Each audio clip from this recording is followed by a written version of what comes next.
ETF index mutual funds నేర్చుకుని stock మార్కెట్లో రాణించాలనుకుంటున్నారా? వెంటనే ఈ నెంబర్కి కాల్ చేయండి.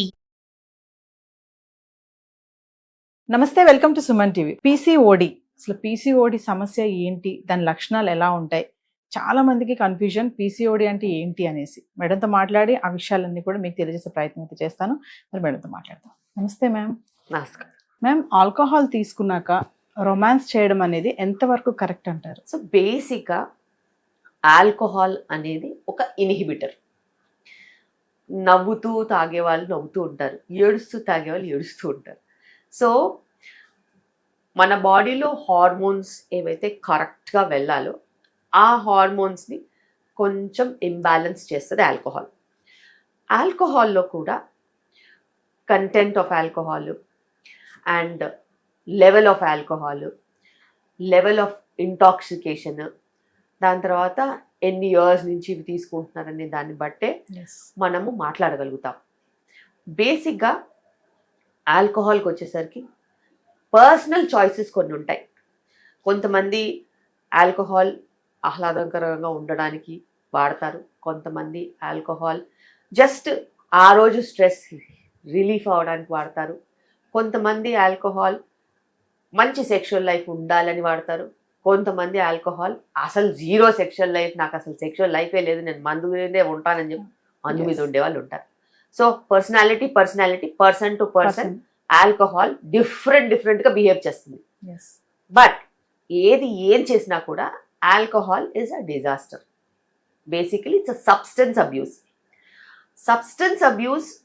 కొంతమంది సోషల్ డ్రింకింగ్ కోసం యూజ్ చేస్తారు, కొంతమంది ప్రాబ్లమ్ సాల్వింగ్ కోసం చేస్తారు, కొంతమంది ప్రాబ్లమ్ ఎస్కేప్ అవ్వడానికి చేస్తారు, కొంతమంది ఎడిక్ట్ అయిపోయి చేస్తారు. ఇవన్నిట్లో కూడా మనం ఎక్కడ ఏది చూసుకున్నా కానీ మా వరకు వచ్చేసరికి ప్రెగ్నెన్సీ, పోస్ట్ ప్రెగ్నెన్సీ అసలు జీరో ఆల్కహాల్ లిమిట్స్ ఉంటాయి. So and when you are planning pregnancy, definitely you should be off alcohol whatsoever it is, and alcohol is not allowed. But konni cultures lo it is allowed, konni families lo it is allowed, konni times lo social drinking is allowed. That is all again personal space. And sexual activity ko chesinattaute alcohol as such decreases sexual libido and it will not allow you to enjoy the feel. కానీ కొంతమంది అది believe చేయరు. And it is one of the reason for impotency also. It is one of the reason behind not even enjoying the act. But అది person to person vary అవుతుంది. And alcohol క్రానిక్గా తీసుకున్న వాళ్ళకి ఖచ్చితంగా difficulties ఉంటాయి. And ఆ difficulties express చేయలేక violent కూడా అవుతారు. Again alcohol double edge sword అంటారు కదా, నచ్చే వాళ్ళకి నచ్చుతుంది, ఇచ్చే వాళ్ళకి ఇచ్చుంది, కట్ చేసే వాళ్ళకి కట్ చేసేస్తుంది అన్నట్టు. అంటే మేడం, ఆ టైంలో సెక్స్ చేయడం వల్ల లేడీస్కి ఏమైనా సమస్యలు వస్తాయా? సమస్యలు అంటూ ఏమి ఉండవు, కానీ ఒక్కటి మీరు గుర్తుపెట్టుకోవాలి. If you are high on alcohol, contraception సంగతి మర్చిపోతారు. Failed contraceptions, unwanted pregnancies, sexually transmitted diseases, barrier contraception వెళ్ళిపోద్ది ఎక్కడో. సో ఇన్కన్సిస్టెన్సీ వస్తుంది. This is another reason why so much of rampant sexually transmitted diseases are common in substance abuse people.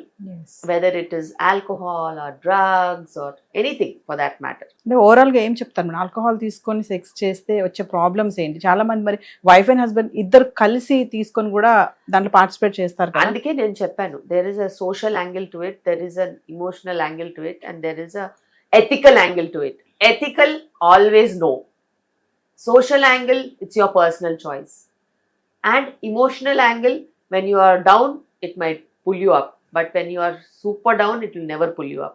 So, atla, absolute ga meeru sexual life enjoy cheyalante, you should be off alcohol. That is definitely true.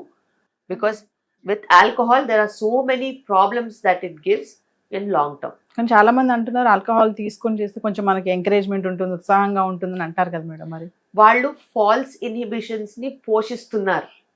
నువ్వు as a person లేని power alcohol ఎక్కడి నుంచి తీసుకొస్తుందండి? It might lower your inhibitions తప్పితే it is not a power giver. Yes. అందులో 7 calories per gram వస్తుంది తప్పితే అందులో అడిషనల్ గా వచ్చేది ఏం లేదు. మేడం ప్రెగ్నెంట్ ఉన్నప్పుడు ఏ మంత్ వరకు సెక్స్ చేయొచ్చు అంటారు? సో ప్రెగ్నెన్సీలో నేనైతే చాలా స్ట్రిక్ట్ రూల్స్ పెడతాను. Sexual activity is never to be stopped per say for every లో రిస్క్ ఉమెన్. ప్రెగ్నెన్సీలో హై రిస్క్ ఉంటుంది, లో రిస్క్ ఉంటుంది. లో రిస్క్ వాళ్ళకి అసలు సెక్షువల్ యాక్టివిటీ మీద ఎటువంటి ఇన్హిబిషన్స్ కానీ రూల్స్ కానీ మేము పెట్టం. They can have their normal sexual activity and it is not contraindicated. Now again మనకి హై రిస్క్ సిచ్యువేషన్స్ ఉంటాయి. ప్లసంటా కిందికి ఉండి, సర్విక్స్ షార్ట్గా ఉండి, స్టిచ్ వేసి, ట్విన్ ప్రెగ్నెన్సీ ఉండి, సర్విక్స్లో ఇన్ఫెక్షన్స్ ఉండి, వెజైనాలో ఇన్ఫెక్షన్స్ ఉండి, రికరెంట్ యూరిన్ ఇన్ఫెక్షన్స్ ఉండి, ఇట్లా చెప్పుకుంటూ పోతే పెద్ద లిస్టే ఉంటుంది. అలాంటి సిచ్యువేషన్స్లో ఎటువంటి పరిస్థితుల్లో కూడాను సెక్షువల్ యాక్టివిటీ అనేది ఇది ఎక్కువ చేస్తుంది, ప్రాబ్లమ్ని ఇంక్రీజ్ చేస్తుంది. సో వాళ్ళకి మేము ఖచ్చితంగా చెప్తాం, సెక్షువల్ యాక్టివిటీ నుంచి, ట్రావెలింగ్ నుంచి, లిఫ్టింగ్ హెవీ వెయిట్స్ నుంచి మీరు దూరంగా ఉండాలి, స్ట్రీనస్ యాక్టివిటీస్ ఏమి చేయొద్దు అని. సో ఆ లిస్ట్లో సెక్షువల్ యాక్టివిటీ కూడా వస్తుంది. ఇప్పుడు చాలా మంది 9th month వరకు కూడా సెక్స్ లో పాల్గొచ్చని కొంతమంది అంటున్నారు, దానికి మీరేం చెప్తారు? డెఫినెట్గా. సో ఇంటర్కోర్స్ అనేది, సెక్షువల్ యాక్టివిటీ అనేది it's a pleasurable condition and మీ వైఫ్ మీకు ఇంకా ఎక్కువ అందంగా కనిపించవచ్చు, ప్రేమ ఎక్కువ ఉండొచ్చు. So you need not stop any kind of a sexual activity when you are pregnant. ఆ టైంలో ఏమంటారు, కోరికలు అనేవి ఎక్కువ ఉంటాయా మేడం ప్రెగ్నెన్సీ టైంలో? 2 రకాలుగా ఉంటాయి ఉమెన్కి. కొంతమందికి కోరికలు ఎక్కువ ఉంటాయి, కొంతమందికి అసలు ముట్టుకుంటే చిరాకు అన్నంత కోపం కూడా ఉంటుంది. సో హై మూడ్ స్వింగ్స్ ఉన్న ప్రెగ్నెన్సీలో woman will have her own choices, so that defines what has happened. అంటే ప్రెగ్నెన్సీ టైంలో సెక్స్ చేయడం వల్ల సమస్యలు అంటే బేసిక్ సమస్యలు, వెజనల్ ఇన్ఫెక్షన్స్, యూరిన్ ఇన్ఫెక్షన్స్ వచ్చే ఛాన్సెస్ ఉంటాయి. అంతకు మించి అప్పుడప్పుడు ఏదైనా ప్రెషర్ వచ్చి ఇబ్బంది అయ్యి పెయిన్ లాగా ఎక్కువ అనిపించేసేసి ఎమర్జెన్సీలో కూడా వస్తూ ఉంటారు. సర్విక్స్ హై బ్లడ్ సప్లై ఉంటుంది కాబట్టి కొంచెం స్పాటింగ్ కూడా కొంతమందికి ఉండే ఛాన్సెస్ ఉంటాయి, కొంతమందికి బ్లీడింగ్ ఉండే ఛాన్సెస్ ఉంటాయి. సో అది మనం వాళ్ళని చెకప్ చేసి దాన్ని బట్టి చెప్తాం. ఫెటల్కి ఏమి ప్రాబ్లం ఉండదా మేడం? అసలు బేబీకి అసలు ఏ ప్రాబ్లము ఉండదు. అంటే మీ దగ్గరకు వచ్చే పేషెంట్సే కానీ ఇట్లాంటివి ఏమైనా అడుగుతారా మేడం? అంటే మేడం మేము ఏ నెల వరకు సెక్స్ చేయొచ్చు? ఖచ్చితంగా. ఆబ్స్టిట్రిషన్ అనేది మా ముందు వాళ్ళకు ఓపెన్ బుక్. సో బేసిక్గా they have to discuss such things and they have to clear. Otherwise internet is full of non sense అన్నట్టు ఎవరికి నచ్చింది వాళ్ళు తీసుకొని చదువుకుంటారు. అది కరెక్ట్ కాదు. నీ సిచ్యువేషన్ని బట్టి, నీ మెడికల్ కండిషన్ని బట్టి your doctor will be able to tell you what is safe and what is not safe for you. Yes. Thank you, ma'am.